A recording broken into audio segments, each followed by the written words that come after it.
Hello बच्चों, let's see this question. And here this question say, by the end of 20th century, the international reputation of USSR as a socialist country had declined. Explain the statement.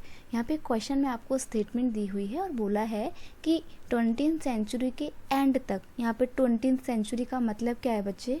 देखो, जब भी हम century की बात करते हैं तो एक बैकवर्ड चलते हैं.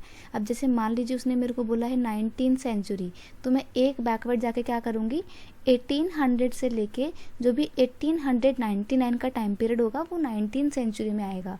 यहाँ पे हमें बोला है 20th सेंचुरी, तो 20th सेंचुरी में क्या हो जाएगा, 20th सेंचुरी में आपका 1900 से लेकर 1999 तक का आएगा. और उसने बोला है कि एंड ऑफ 19th सेंचुरी, तो इट्स मीन हमसे बात की जा रही है 1990 के बाद की, एकदम एंड में.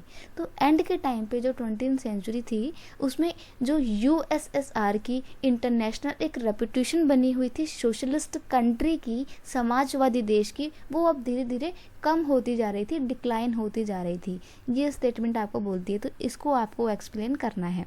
तो यहाँ पे हम डिक्लाइन ऑफ यूएसएसआर की बात करेंगे. क्वेश्चन का की कॉन्सेप्ट है decline of USSR and the socialist ideology. क्या था देखिए, by the end of 20th century frustration with the bad economic combined with repressive policy like the collectivization, lack of freedom to its citizen led to the decline of the USSR as a socialist country.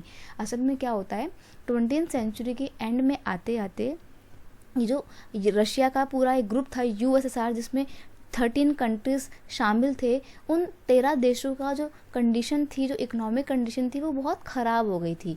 और उन्हें लग रहा था कि हमारी इस economic condition की बर्बादी के पीछे कारण यही सोशलिस्ट आइडियोलॉजी है और वो रिप्रेसिव पॉलिसी जैसे कि collectivisation and lack of the freedom to its citizen. वहाँ के जो जनता थी, जो नागरिक थे, उनको कोई भी अधिकार नहीं मिले हुए थे, कोई भी स्वतंत्रता नहीं थी.